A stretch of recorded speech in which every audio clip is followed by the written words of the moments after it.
Sambil tersenyum, Acu berkata, hidup manusia bagai permainan catur. Walaupun kehilangan wilayah karena salah menaruh bidak, akan tetapi belum tentu tak dapat meraih kemenangan di posisi lain. Aku sudah pernah melewati saat-saat yang lebih membuat putus asa dibandingkan dengan dirimu. Hari-hari yang lebih menyedihkan hingga aku ingin mati.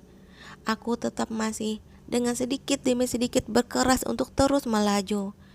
Nonasu, kau masih muda. Belum tentu, karena sebuah masalah, kau harus menghukum mati dirimu sendiri untuk seumur hidup. Su Wanwan bangkit, tersenyum dengan tenang, lalu berkata, banyak terima kasih. Jangan khawatir karena diriku.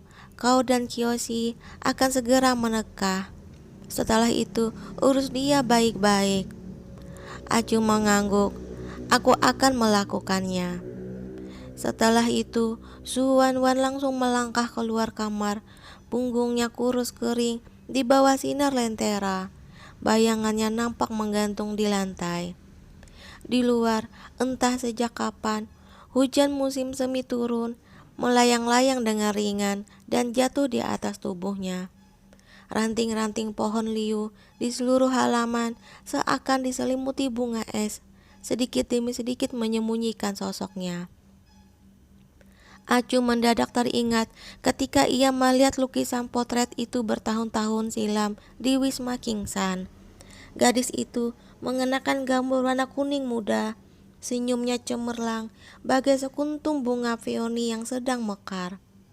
Ia sedang berbicara dengan orang lain, namun sebenarnya bukankah sedang berbicara tentang dirinya sendiri. Begitu anak panah sudah dilepaskan, sudah tak ada ruang untuk balik lagi. Akan tetapi, di sepanjang jalan, Yuan Yu sudah memberinya entah berapa banyak kesempatan untuk berbalik. Su Wanwan tak beruntung, namun dirinya begitu beruntung. Ia bersandar di ambang pintu, matanya memandang langit di sebelah timur. Segalanya gelap gulita, tak terlihat secercah cahaya pun. Kapan kau bisa pulang? Dengan tak berdaya ia menghela napas. Angin malam bertiup menyingkap rambut di pelipisnya, membawa kelembapan malam. Ia kembali ke kamar, mandi, mengurai rambutnya, lalu dengan kaki telanjang dan mengenakan pakaian tidur berwarna putih bersih. Ia menyusup ke dalam selimut yang penuh aroma tubuh Yuan Yu. Mendadak ia melihat sepucuk surat di sisi bantal. Di atasnya tertulis pemikirannya tentang situasi perang dengan Yan Bei secara mendetail. Sebuah tulisan yang sangat panjang lebar.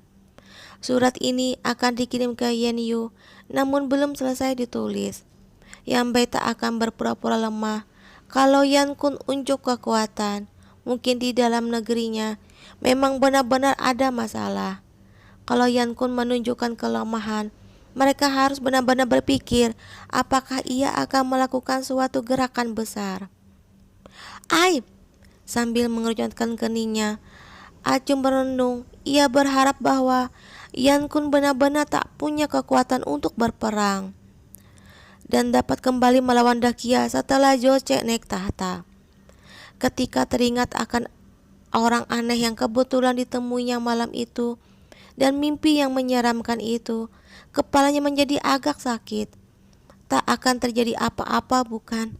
Ia berpikir seperti itu, namun merasa bahwa cara berpikirnya semakin lama semakin penuh keraguan. Kuharap tak akan terjadi apa-apa. Seberkas surat terjepit di antara jari jemarinya. Di atasnya, dengan sama-sama tercium aroma api peperangan. Tintanya basah kuyup, guratan tulisan tangan kuat. Kata-katanya amat sedikit, bagai air danau, dengan tenang memancar di kamar tidur yang penuh kehangatan bulan ketiga musim semi ini. Acu mengenakan gaun biru muda, bersandar di depan empuk. Di depan jendela tergantung sebuah sangkar burung. Pintunya terbuka, seekor burung putih salju dengan kemalas-malasan tidur di dalamnya. 3 helai bulu merah di ekornya menjuntai ke bawah. Kegagahannya yang biasanya sama sekali tak terlihat. Yuki berkata bahwa ini adalah burung kukuk salju yang dipelihara oleh Yuan Yu. Ia adalah burung yang paling ganas dan kuat di Qinghai. Gerakannya sangat cepat, cakarnya dan giginya tajam dan juga cerdas. Dengan sumpit, Acu mengaduk-aduk daging semur yang diselimuti saus. Burung itu sepertinya bahkan tak membuka matanya. Namun mulutnya merampas daging itu, mengunyahnya dan menelannya, lalu kembali tidur sambil menelengkan kepalanya. Benar-benar seekor burung pemalas, seharian tak bersuara. Acu mengangkat kepalanya dan memandanginya. Jari-jari jemarinya mengelus-elus surat itu. Dalam hatinya muncul sebuah kebahagiaan yang hangat. Walaupun pemalas, namun masih sangat berguna. Sepucuk surat ini dahulu disebut surat saja, namun sekarang sudah disebut surat dari rumah. Hari pernikahan sudah dekat, tinggal 2 hari lagi. Yan Yu akan segera pulang. Setelah itu, dirinya akan mengenakan mahkota burung Hong, duduk di dalam joli yang diusung 8 orang, dan dengan diiringi suara genderang dan seng, masuk ke dalam keluarganya.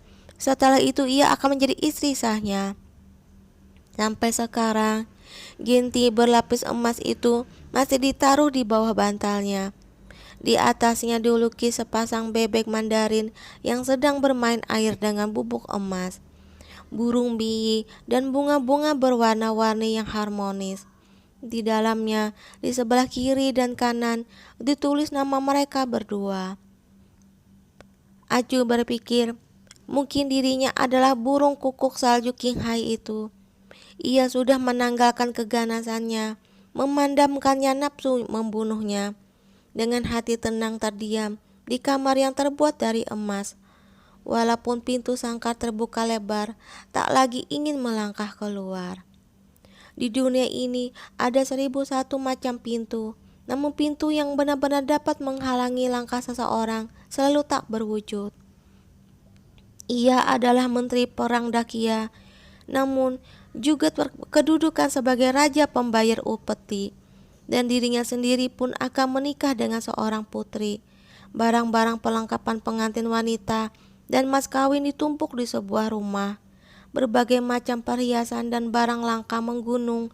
Badan pengurus busana istana membuat pakaian pengantin istana untuk dirinya. Hadiah dari keluarga kekaisaran pun mengalir. Daftar hadiah dari seluruh tiap keluarga-keluarga berpengaruh amat panjang memenuhi sebuah aula. Dirinya pun menunjukkan antusiasmenya yang jarang terlihat. Terkadang mengajak Jingjing, Meqiang, dan Huan Er untuk bersama-sama melihat-lihat hadiah itu. Terkadang, kalau melihat beberapa barang langka, wanita-wanita yang belum banyak melihat harta dunia ini akan menjerit dengan melebih-lebihkan, seperti serombongan orang udik yang baru masuk kota. Malam hari ini, ia akan pergi ke wisma utama keluarga Yuan, agar ibu keluarga Yuan dapat merencanakan tata cara pernikahan. Dirinya tak punya keluarga, sehingga sebelum menikah ia hanya dapat tinggal di wisma keluarga Yuan. Dan setelah itu, melalui rumah yang ditinggalkannya semasa kecil itu, masuk ke dalam wisma menteri perang yang megah setelah menikah. Dari pagi hingga malam, waktu bagai riak dalam air, membuka dengan berpusar-pusar, bergelombang di kejauhan. Setelah tinggal di rumah keluarga Yuan, ia sama sekali tak melihat ibu cabang pertama keluarga itu.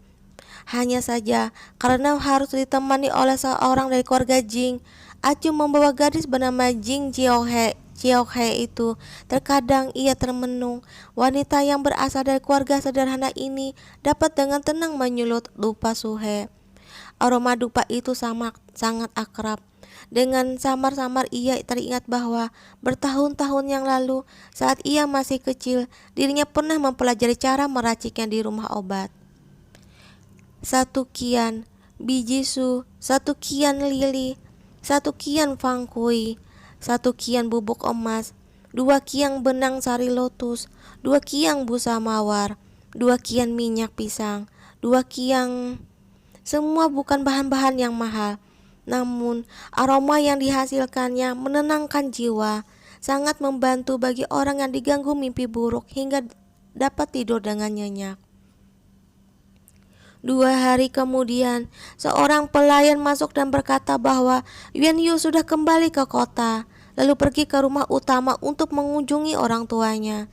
Akan tetapi, karena adat istiadat tak bisa menemui dirinya, ketika ia mendengar berita itu, ia sedang berendam. Air panas merayap naik melalui bahunya, panas beruap. Seorang pengiring memberikan surat keluarga itu padanya, namun jari-jarinya masih basah, tak putus-putusnya meneteskan air.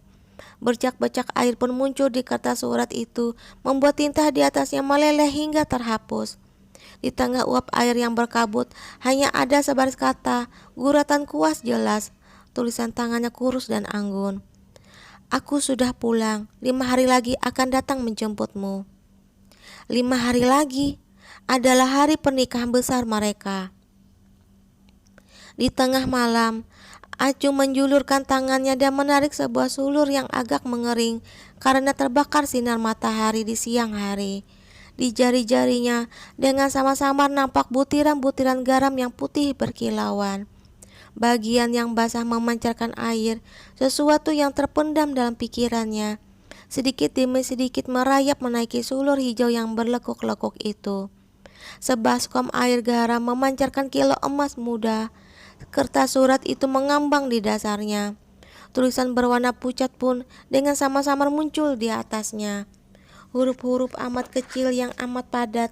Dengan perlahan, satu huruf demi huruf menuliskan sebuah jurang dalam perut. Ujung-ujung jari Acu menjadi pucat pasi. Suara pertempuran di masa lalu menggema dalam benaknya, bagai sebuah suara alat tiup yang merdu. Darren, apa kau akan pergi mengikutiku? Acu menggeleng-geleng lalu tersenyum. Aku hendak tinggal di sini. Hekio mengangguk lalu membungkuk hormat. Jaga diri, Darren. Di luar jendela ada sedikit embun. Bulan malam itu besar dan putih. Acu memandangi sang rembulan yang lembut dan anggun itu, lalu menggumam dengan suara rendah. Angin akan bertiup. Keluarga Yuen mengirim 3 orang wanita penata rambut. Mereka semua disuruh pergi oleh Acu. Dari keluarga Jing pun ada seorang nyonya tua yang mengambil inisiatif untuk membantunya. Namun Acu tak bersedia. Akhirnya di malam sebelum pesta pernikahan, masih Mekiang lah yang dikirim masuk ke dalam kamar tidurnya.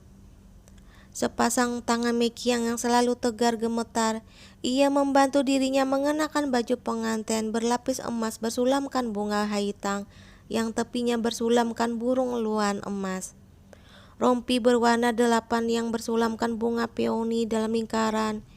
Kalung kumala 8 harta karun dari batu kumala biru langit. Batu kumala kotan putih dan batu kumala darah ungu.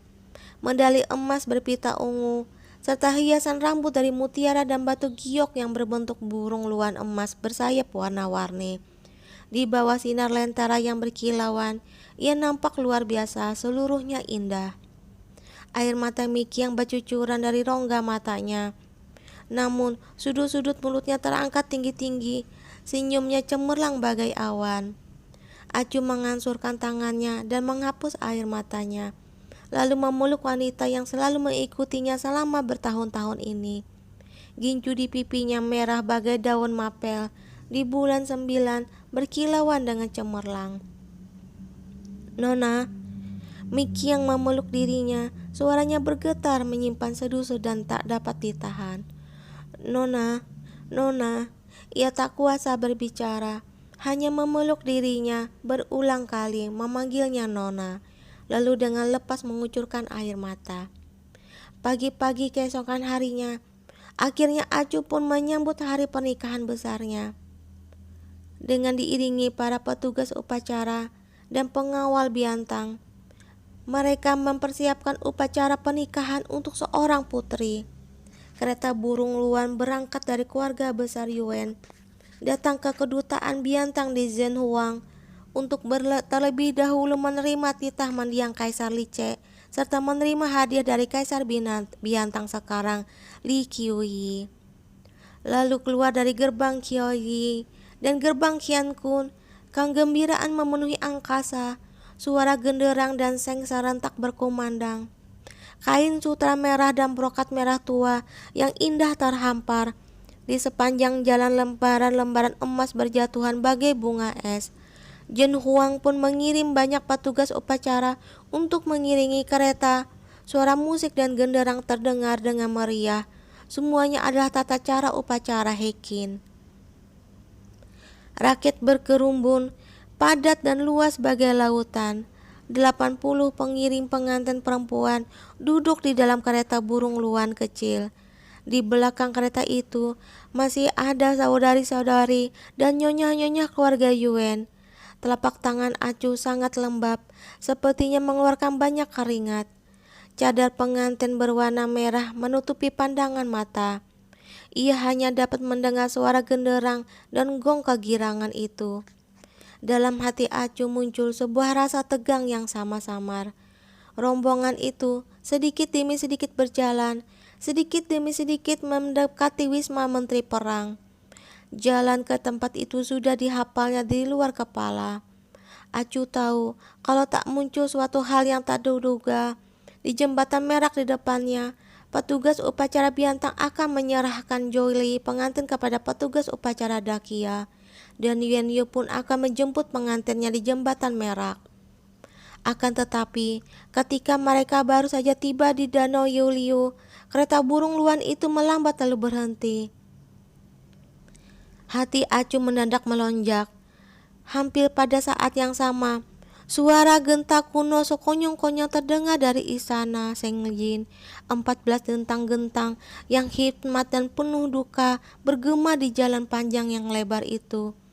5 dentang panjang dan 9 dentang pendek, tak seperti 5 dentang panjang dan 9 dentang pendek genta kaisar yang pernah didengarnya. Suara genta saat ini terdengar hikmat dan penuh duka, bagai suara angin berdesir yang kelabu menjerit bergulung-gulung di tempat yang indah ini. Sebuah langkah berhenti di tempat. Di kejauhan, suara-suara ramai serentak berhenti. Bumi langit sunyi senyap. Bahkan burung-burung di angkasa pun seakan berhenti terbang. Entah siapa yang paling dahulu bereaksi. Tak lama kemudian, semua orang berlutut di tanah lalu bersujud ke arah istana Zengjin. Raungan tangis yang amat keras pun seketika itu juga membahana, terdengar dari arah lapangan Jiwei. Acu menarik cadar pengantinnya, lalu menyingkap tirai kereta. Angin sepoi-sepoi meniup rambut di pelipisnya, sehingga berayun-ayun dengan ringan. Saat itu dirinya mendadak memahami sesuatu hal. Kaisar Qia telah mangkat. Para petugas upacara Dakia serentak bersujud dan menangis. Para petugas upacara Biantang yang mengiringnya tercengang, tak tahu bagaimana harus bersikap terhadap kejadian mendadak ini. Yuan Huai memacu kudanya dari belakang. Dengan wajah serius, ia memerintah rombongan untuk kembali melalui jalur yang telah mereka lewati sebelumnya. Angin sepoi-sepoi meniup di kereta. Dari kejauhan, Acu memandang jembatan merak yang melintang di atas gelombang biru permukaan danau. Lubuk hatinya kacau, bagai gelombang air yang berpusar-pusar. Rombongan dengan perlahan menjauh. Dengan sama-sama jembatan merak berubah menjadi tumpukan batu yang diselimuti kabut, ditutupi oleh berlapis-lapis pohon liu hijau dan bunga-bunga merah, dan tak bisa dilihat dengan jelas lagi. Mendadak, Acu merasa cemas. Untuk sesaat ia tak tahu dirinya sedang berada di mana. Ia seakan kembali ke musim semi dingin di tepi danau Salaksajang itu. Mereka berdua semakin lama semakin jauh, dan akhirnya diselimuti salju putih bersih, luas tak berbatas. Ia mengangkat gaunnya dan membuka pintu kereta. "Yang mulia," Sepasang tangan yang kurus kering mendadak mencengkeramnya dengan amat terkejut. Yu Kyoche memandang Acu yang hendak melompat keluar dari jendela, lalu berseru dengan panik, "Apa yang hendak Yang Mulia lakukan?" Tepat pada saat ini, orang di depan mereka berpaling. Sepasang matanya sipit bagai kolam yang dingin, agak mirip dengan Yuan Yu. Dia adalah kakak Yuan Yu, Yuan Huai. Gerakan Acu sedikit demi sedikit membeku. Menghadapi 1.000 prajurit berbaju zirah, ia dengan perlahan menutup pintu kereta. Setelah itu ia bersandar di punggung kursi kereta, diam 1.000 bahasa. Acu dibawa ke kedutaan Biantang. Selama sehari penuh, ia duduk di dalam kamar, sama sekali tak melangkah keluar selangkah pun. Saat senja, Ping An datang melapor. Ia berkata bahwa pasukan di luar kota sering bermanuver, sedangkan istana Zengjin sampai sekarang belum mengumumkan sebab kematian kaisar. Rakyat bersembunyi di rumah, penduduk kota merasa cemas. Sehari, seluruhnya gelap. Kedutaan Biantang itu telah dikepung rapat. Ping An dan Guoji pun tak dapat keluar untuk mencari informasi. Ketika bulan telah naik di atas puncak pohon, satu langkah kaki yang ribut mendadak terdengar di luar rumah pos perhentian. Seakan ada berlapis-lapis pasukan berkuda yang mengepung rumah itu. Guoji berlari keluar untuk berunding, namun hanya membawa masuk seorang lelaki yang bertumbuh tinggi dan kurus. Yuan Huai berdiri di ambang pintu, masih tersenyum dengan hambar. Namun sikapnya sudah sangat berbeda dengan sebelumnya. Situasi di kota kacau. Mohon Yang Mulia Raja Qiuli menunggu di sini sedikit lebih lama. Jangan sembarangan berjalan-jalan. Acu mengangguk-angguk, lalu dengan sangat patuh menjawab, "Aku mengerti, kakak jangan khawatir." Yuan Huai tersenyum hambar, sama sekali tak bersuara, lalu berbalik dan langsung keluar. Di tengah malam, di istana Zengjin, mendadak suara pertempuran membahana, suara anak panah dan jeritan mengenaskan. Suara genderang dan gong yang dimaksudkan untuk mengelabui orang justru makin menonjolkan kekacauan itu, bercampur menjadi satu dengan suara-suara lainnya.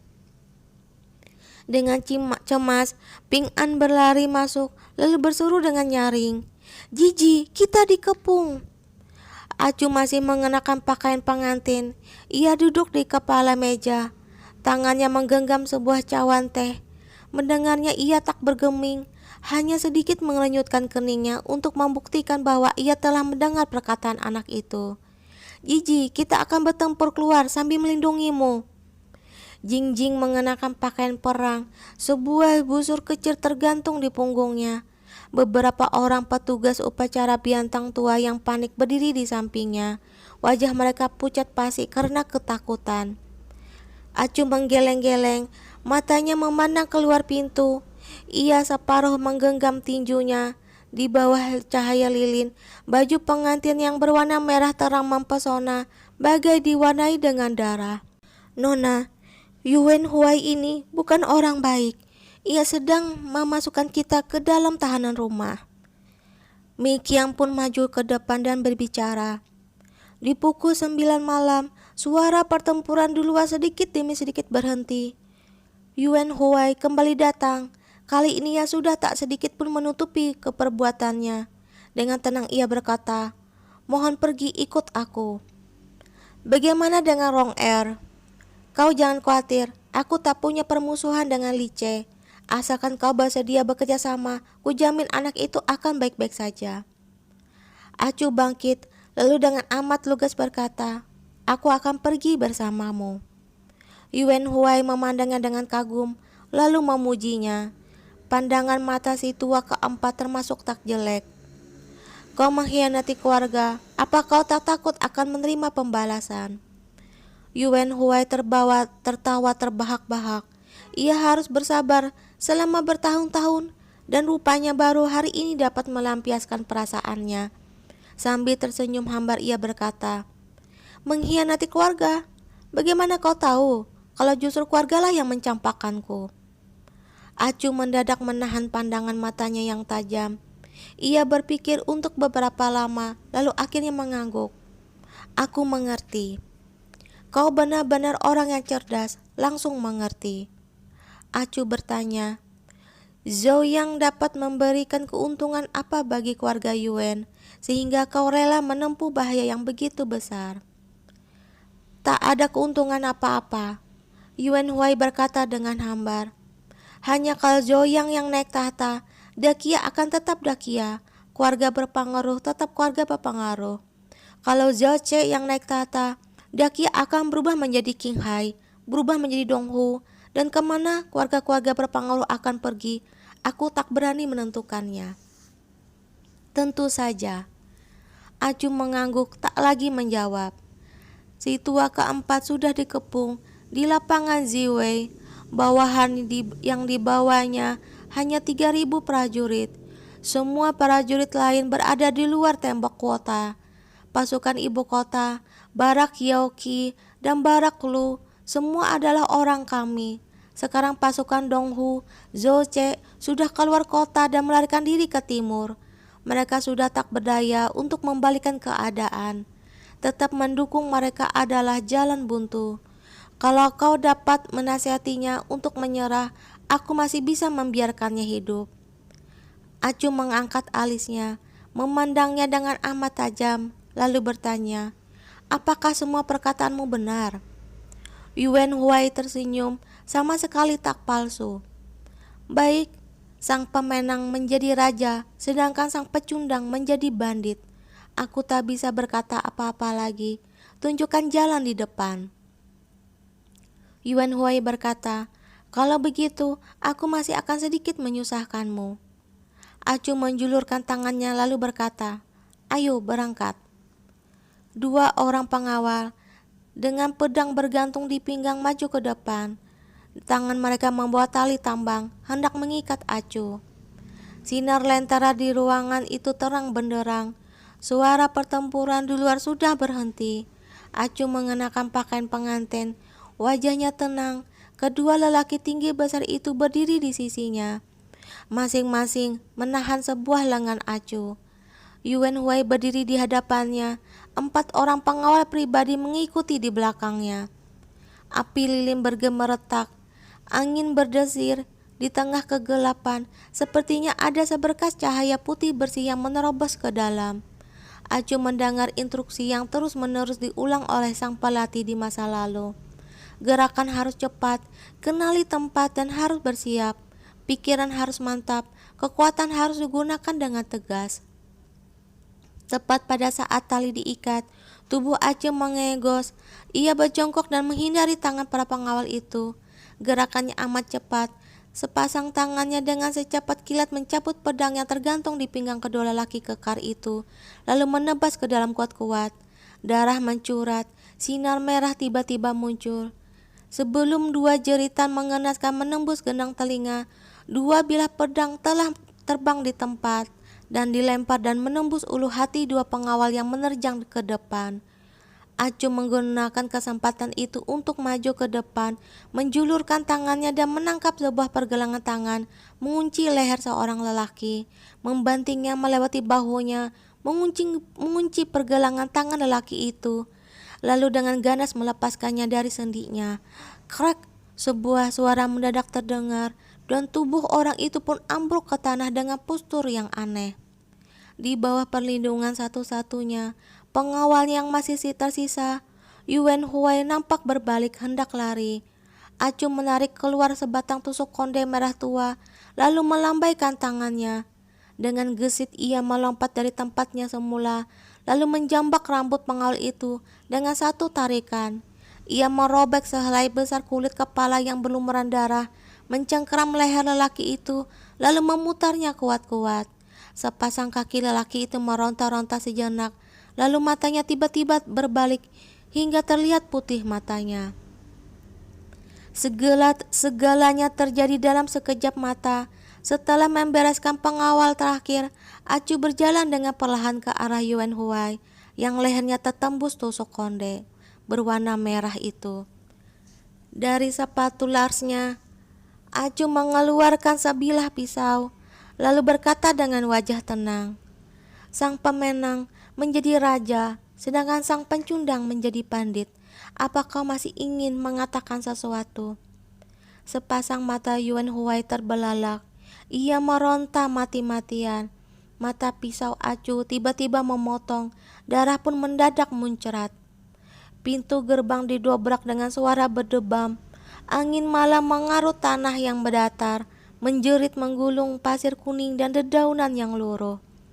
Para prajurit di seluruh rumah itu serentak menengadah dan melihat seorang wanita yang mengenakan baju pengantin merah tua berdiri di depan pintu gerbang dengan amat dingin. Tangannya mengangkat kepala Yuan Huai, sinar matanya dingin, dengan enteng ia melempar kepala itu ke lantai. Suara derap kaki kuda terdengar di luar Wisma Duta. Obor yang banyak jumlahnya berkumpul. Para pengawal berlari dengan panik. Namun melihat sehelai bendera awan merah berdatar, belakangnya putih berkibar-kibar di tengah obor yang memenuhi langit. Di atasnya bertulisan dua huruf Kiuli. Heikyo memacu kudanya masuk ke dalam gerbang. Ia memeluk seorang anak yang berusia setahun lebih. Dengan nyaring ia berkata, "Daren, moga-moga kami tak gagal melakukan tugas." Tanpa takut sedikit pun, Acu melangkah masuk ke dalam kerumunan orang itu. Seorang perwira yang mengenakan seragam perwira berpangkat tinggi saat ini baru bereaksi. Ia berseru keras-keras, "Saudara-saudara, balas dendam untuk Tuan Muda Huai, bunuh perem." Akan tetapi, sebelum ia sempat menyelesaikan perkataannya, sebatang anak panah melesat dengan berdesing, lalu dengan jitu menembus pipi suaranya. Di tengah kegelapan malam, berwarna merah tua yang aneh dan menyeramkan. Wajah Heikyo tak menunjukkan ekspresi apapun. Prajurit berbaju jirah hitam yang tak terhitung banyaknya mengikuti di belakangnya. Tangan setiap prajurit menggenggam busur silang, bagai sebongkah batu yang tak dapat berbicara. Dengan amat dingin memandang semua orang di tempat itu. Suasana yang berat mengambang. Di tempat itu, Acu mengenakan baju pengantin berwarna merah bersulamkan burung luan emas seorang putri. Dengan enteng ia mengambil sebilah golok dari lantai, lalu melompat menaiki kuda perang dan yang dibawa Heikyo. Sinar matanya menyapu semua orang yang ada di tempat itu. Di segala penjuru, suasana menekan bagai air laut yang sedingin es. "Daren, kita pergi kemana?" Acu menarik tali kekang kuda dengan perlahan berbalik, lalu dengan hambar berkata, "Menyerang pasukan Kyoki yang menjaga gerbang kota utara." Heikyo agak tercengang. Dengan terkejut ia bertanya, "Tak pergi ke lawangan Jiwei untuk menyelamatkan Tuan Muda keempat?" Acu tersenyum, lalu dengan percaya diri berkata, "Jangan khawatir, ia akan datang untuk berkumpul dengan kita." Setelah berbicara, ia memacu kudanya dan memimpin mereka keluar dari Wisma Duta itu. Di luar gerbang kota utara, pasukan kapeleri penjaga gerbang tak kurang dari 40.000 orang lebih. Semua orang sudah berpakaian jirah lengkap. Pasukan yang dahulu dipimpin oleh Zhou Xe ini sudah seluruhnya menjadi pasukan pengawal pribadi Zhou Yang. Karena telah mengikuti Zhou Yang berperang di segala penjuru, kesetiaan mereka tak kalah dengan pasukan Kiuli Acu. Tepat pada saat ini, mereka sedang memandang dengan sikap merendahkan pasukan lawan yang tak sampai 1.000 orang jumlahnya. Jenderal pasukan penjaga gerbang Heiqiang berdiri di menara gerbang tembok kota. Ia tertawa dingin, lalu segera memerintah pasukannya, "Habisi mereka." Tembok kota tinggi dan tebal, dan juga dilengkapi persenjataan alat defensif yang amat banyak. Secara keseluruhan, untuk menyerang gerbang kota Dakia semacam ini, pasukan musuh yang tak berjumlah 3 atau 5 kali lipat pasukan penjaga gerbang tak akan berhasil.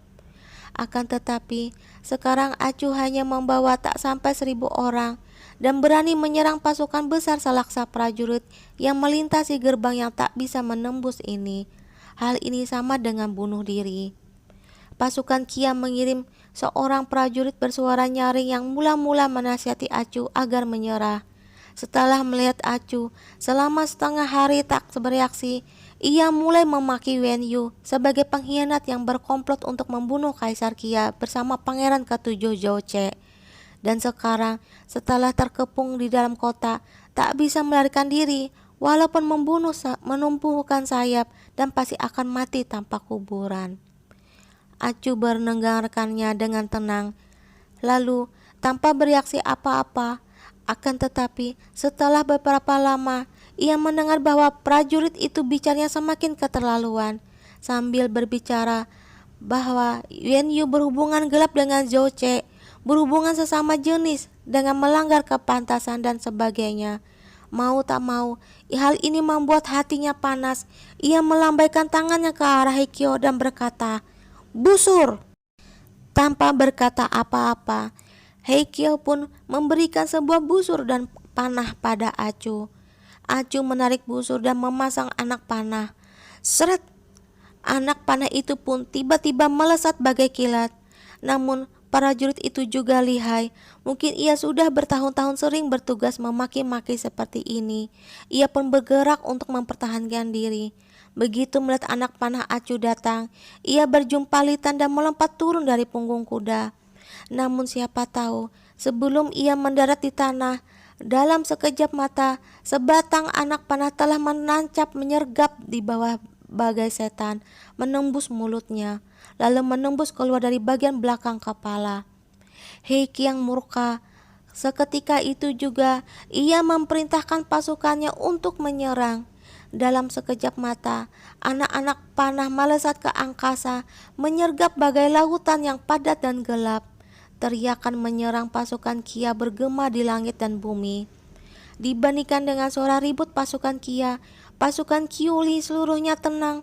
Mereka sama sekali tak berada dalam jangkauan anak panah. Hanya terkadang ada beberapa prajurit bertenaga besar yang dapat menembakkan anak panah ke arah mereka. Namun, tenaga anak panah itu sudah habis. Para prajurit pasukan Qiuli pun dapat dengan enteng menepis anak-anak panah itu ke samping. Heikian adalah jenderal penjaga tembok kota. Seharusnya ia menjaga pintu gerbang. Akan tetapi, pasukan Acu di hadapan matanya hanya mengepung mereka dan tak menyerang. Apakah karena tak dapat memenangkan pertempuran? Ia hendak membuat pasukannya turun untuk menyerang pasukan berkudanya. Dengan tak berdaya, ia melihat rekan-rekannya menyerang garis pertahanan musuh. Pasukan membantu pasukan Pangeran ke-14 berebut kekuasaan negara. Namun dirinya sendiri hanya dapat berjaga di sini setelah dengan susah payah didatangi musuh. Oke teman-teman, sampai di sini dulu ya untuk hari ini. Kita lanjutkan besok lagi. Assalamualaikum warahmatullahi wabarakatuh.